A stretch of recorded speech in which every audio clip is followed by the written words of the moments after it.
Comics have been an enormous part of the Star Wars expanded universe since 1977. With over 100 different titles and thousands of issues printed across almost 4 decades, the vast majority of which considered canon in Star Wars lore. That was of course until the Walt Disney Company purchased Lucasfilm in 2012 and instantly rendered almost every piece of EU non-canon, giving them the banner of Star Wars Legends. While this was a kick in the guts to lifelong Star Wars EU readers, it allowed Lucasfilm a new creative freedom to create new stories and new series based in the galaxy far, far away. It also allowed new readers to find an easier entry point into the Star Wars EU. At the time of this recording in early 2018, Marvel have published 6 ongoing series and 20 limited series and one-shot issues. With hundreds of issues of new material printed in just 2 years, spanning all different eras of the Star Wars universe, you'll be forgiven for being confused about where to start your Star Wars comic reading experience. So please allow me to present to you a timeline of every single canon Marvel Star Wars comic in their correct chronology, correlated alongside the films of the Star Wars saga.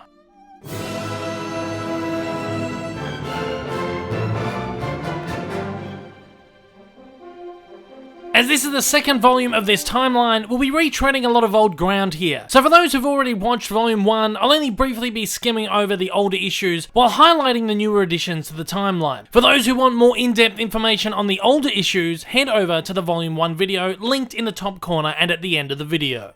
Let's get into it.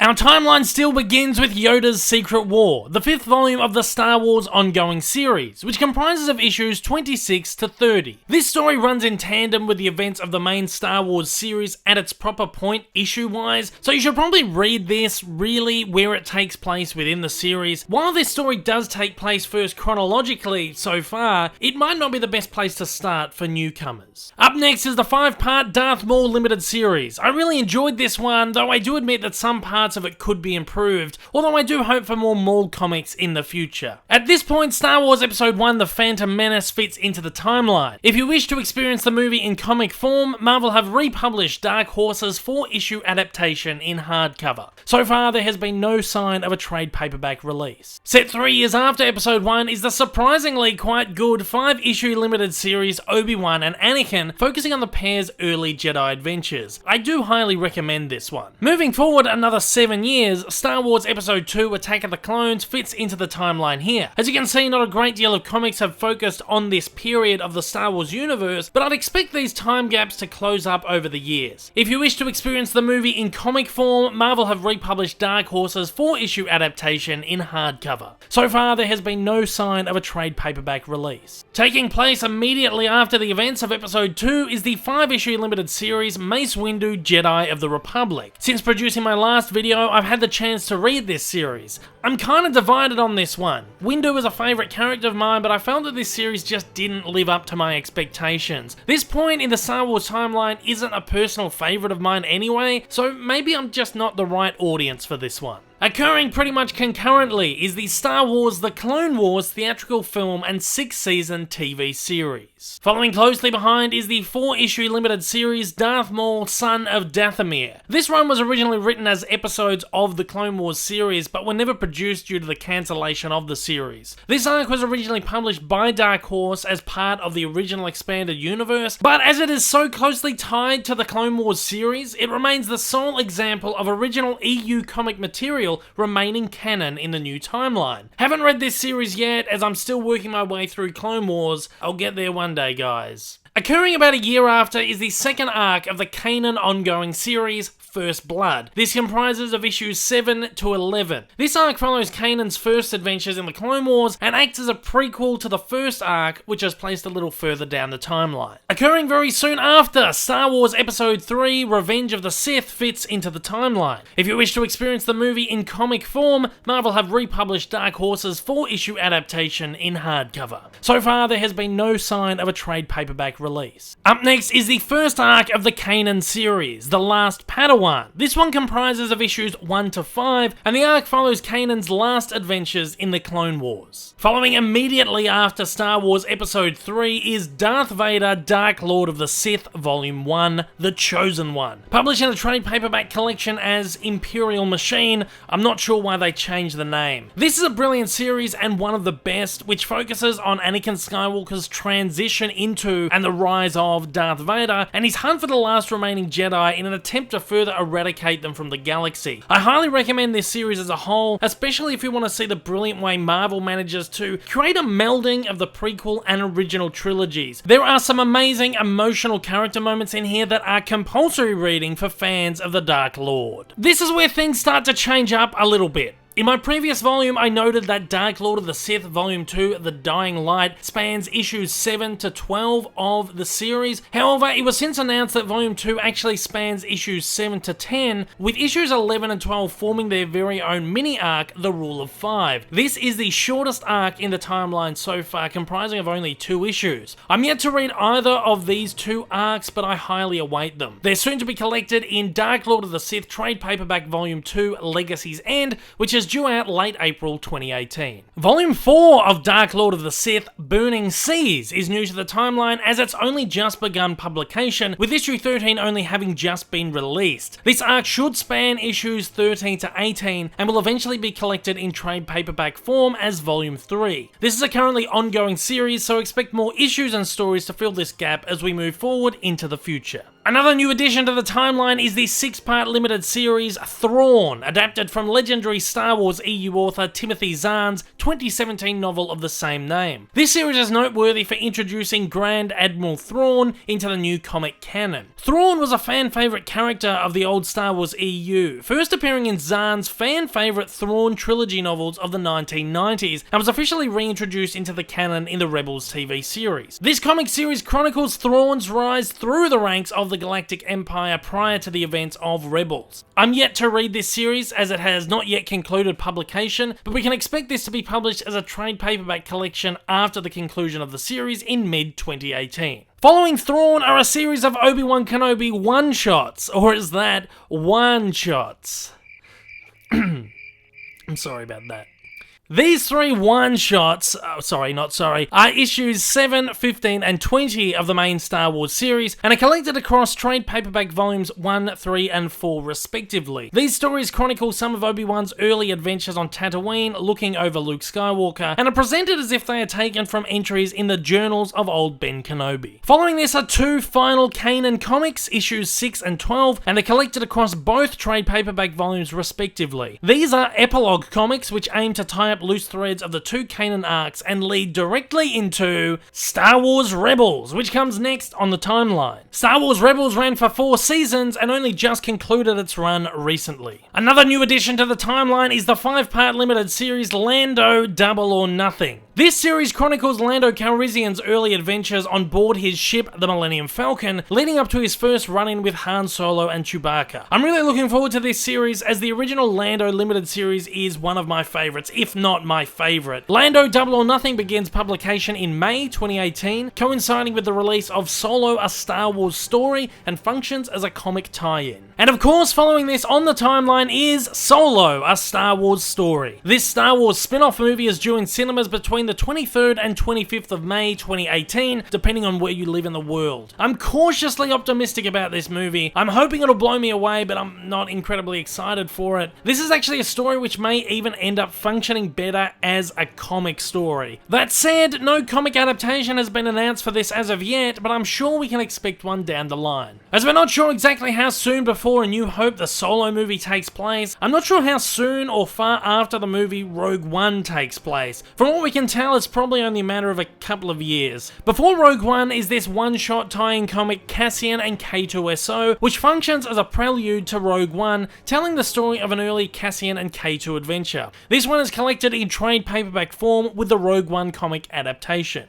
That said, here on the timeline we come to Rogue One: A Star Wars Story. If you wish to experience the movie in comic form, Marvel published a 6-issue adaptation, complete with some new material and deleted scenes. This is a pretty good adaptation, which actually helps tie up some loose ends and plot holes from the movie itself. Definitely worth a read and currently available in trade paperback and hardcover. Following Rogue One practically immediately is the original Star Wars Episode 4: A New Hope. globe. If you wish to experience the movie in comic form, Marvel have republished a remastered and recolored version of their classic 1977 6-issue adaptation in both trade paperback and hardcover. This adaptation also includes some deleted scenes and new material, but for that reason this adaptation almost dips its feet into being non-canonical, especially considering its depiction of Jabba the Hutt. Still certainly worth a read though. You can also find the original version of the adaptation before remastering, currently published in the original Marvel Years Epic Collection Volume 1. Following A New Hope by only seconds is the 5-issue limited series Princess Leia. This one is one of the most charming limited series and one of my favourites. Artwork is a little more stylized than some, but it just adds to the charm. Highly recommended. The 5-issue limited series Chewbacca follows very closely after 2, showing Chewbacca on one of his own solo adventures. Not the best of the limited series and not really highly entertaining, but it's kind of worth a look if you've run out of anything else to read. This is where we finally get into the main Star Wars and Darth Vader lines. The first volume of Star Wars, Skywalker Strikes, and the first volume of Darth Vader, Vader, run concurrently in the timeline, leading up to a massive crossover event. The running thread throughout these stories is Darth Vader going on the search for the pilot that blew up the Death Star, and Luke Skywalker, being that pilot, attempting to escape his clutches. Reading order is as follows: Star Wars issues 1 to 3, Darth Vader issue 1, Star Wars issue 4, Darth Vader issue 2 to 4, Star Wars issues 5, Darth Vader issue 5,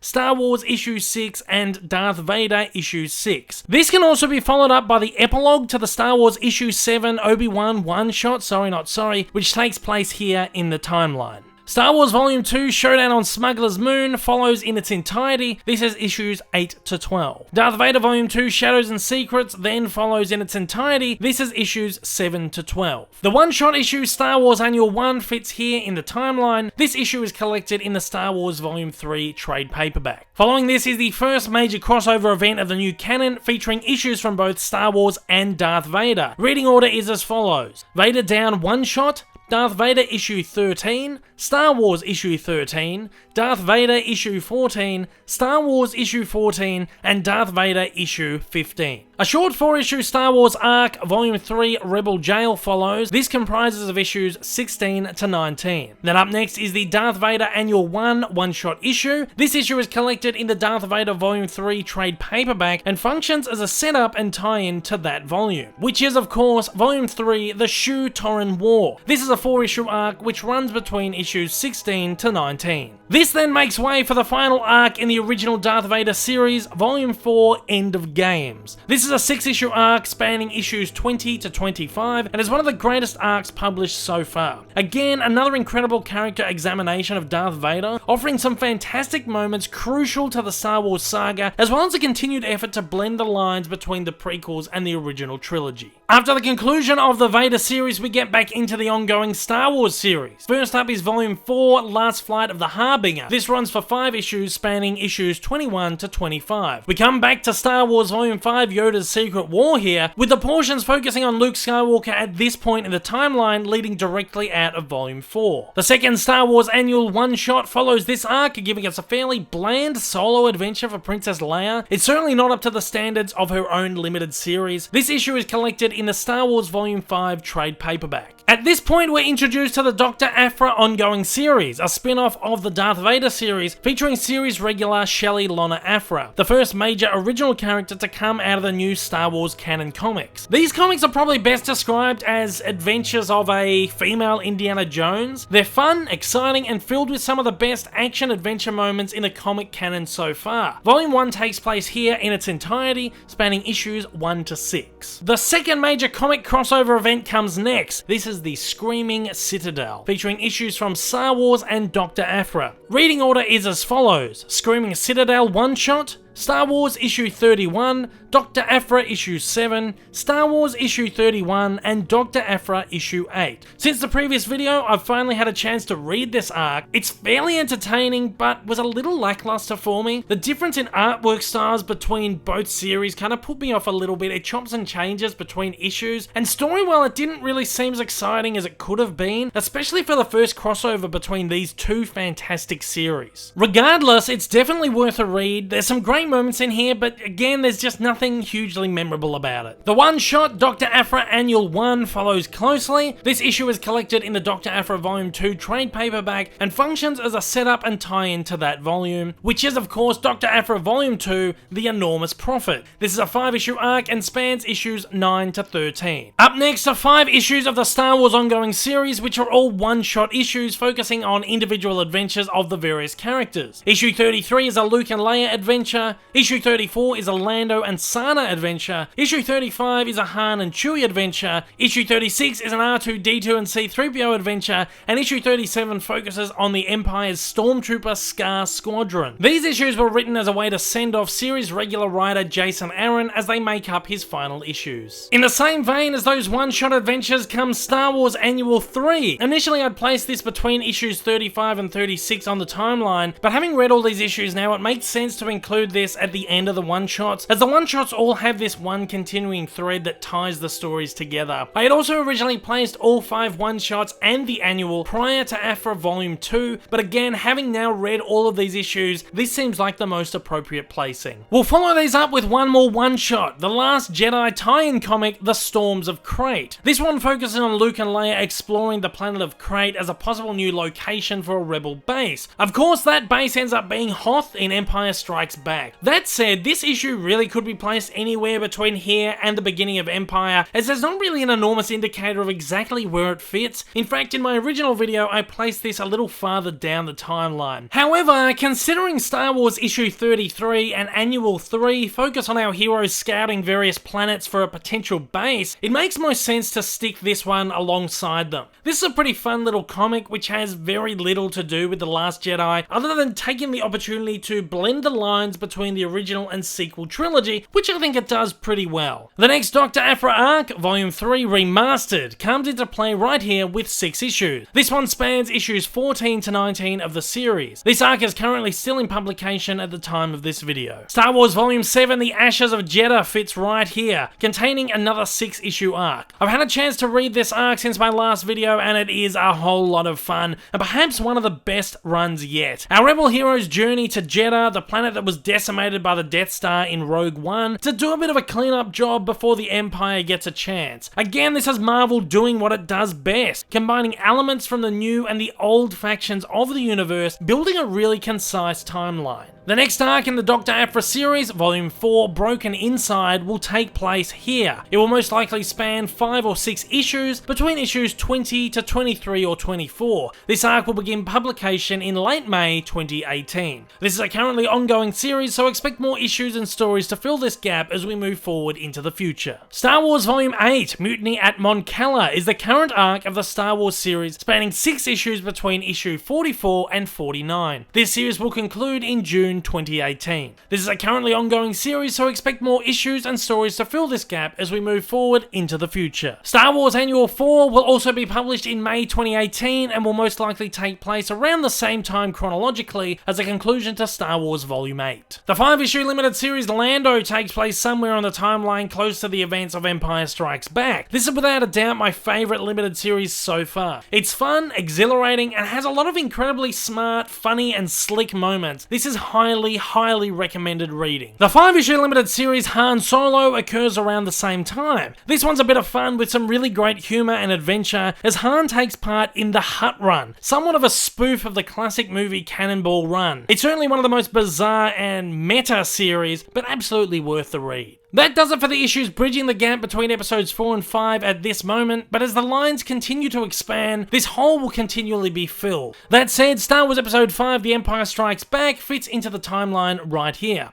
If you wish to experience the movie in comic form, Marvel have republished a remastered and recolored version of their classic 1980 6-issue adaptation in hardcover. So far, there has been no sign of a trade paperback release. As of the time of publication, Marvel have still not explored any of the space between Empire Strikes Back and Return of the Jedi, so this part of the timeline remains a big, deep void. Eventually, this gap should close in with the current Star Wars series rapidly approaching the events of Empire. At the end of this currently gaping hole, Star Wars Episode 4 Return of the Jedi finds its place on the timeline right here. If you wish to experience the movie in comic form, Marvel have republished a remastered and recolored version of their classic 1983 4-issue adaptation in hardcover. So far, there has been no sign of a trade paperback release. Immediately following Return of the Jedi is the 4-issue limited series Shattered Empire. This was released as somewhat of a tie-in to The Force Awakens, featuring Poe Dameron's parents, fighter pilots in the Rebellion, fighting alongside Luke, Leia, Han, and Lando in the immediate aftermath of the second Death Star's destruction. It's not one of the best runs, but interesting to explore the few days after this moment. Also designed as a lead-in to The Force Awakens, albeit about 29 years down the timeline, is the one-shot issue C-3PO The Phantom Limb, which tells the story of how C-3PO got his red arm. Not a great issue, but worth a read if you want an answer to that lingering question. Poe Dameron is the next ongoing series in the timeline, offering a great look into the Resistant pilot's adventures leading up to The Force Awakens. The main thread throughout these arcs is Poe's journey to find Lor San Tekka, the old guy at the beginning of The Force Awakens, and retrieve the piece of the map that leads to Luke Skywalker. This is a really great series, and although it's aimed at a somewhat younger audience, it's worth a look if you want to know a bit more about Poe and Lor San Tekka, as well as get a little bit more of General Leia. It's a lot of fun. Volume 1 Black Squadron is another very short 3-issue arc comprising of issues 1 to 3. Volume 2 Lockdown is also another 3-issue arc which comprises of issues 4 to 6. Both of these arcs are collected in the Volume 1 trade paperback.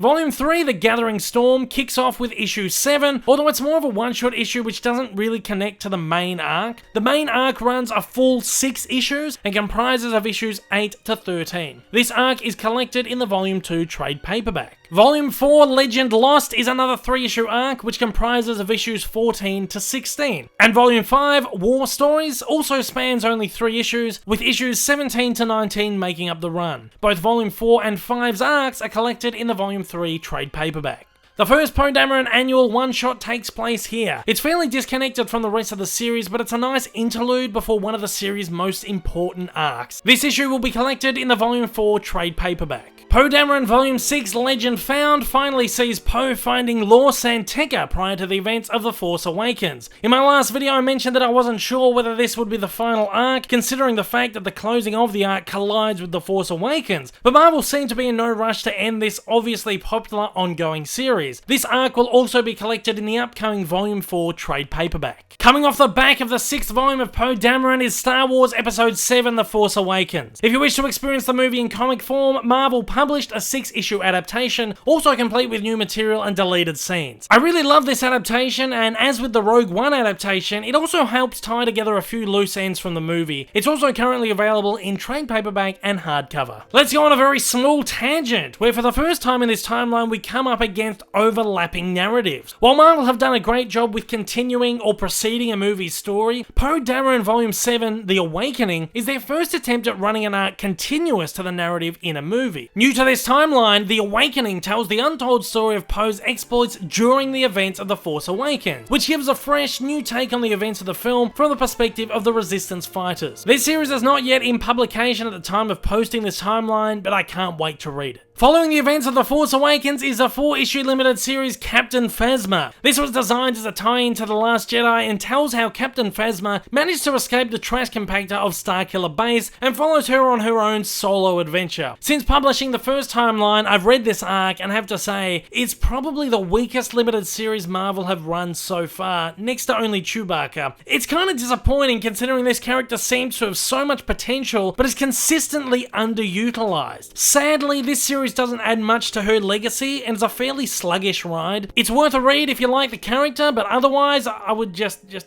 leave it in the trash compactor. DJ Most Wanted is also a new addition to the timeline. This is another one-shot issue which was released very soon after the release of The Last Jedi. The sole purpose of this one-shot is to give some backstory to DJ, focusing mainly on how he wound up in prison on Canto Bight and what he was doing there in the first place. Again, this is a fairly lackluster issue, but it kind of never really seemed like it had much potential to begin with, so that was kind of expected. It's an easily passable issue which doesn't even really give us much more establishment to this character.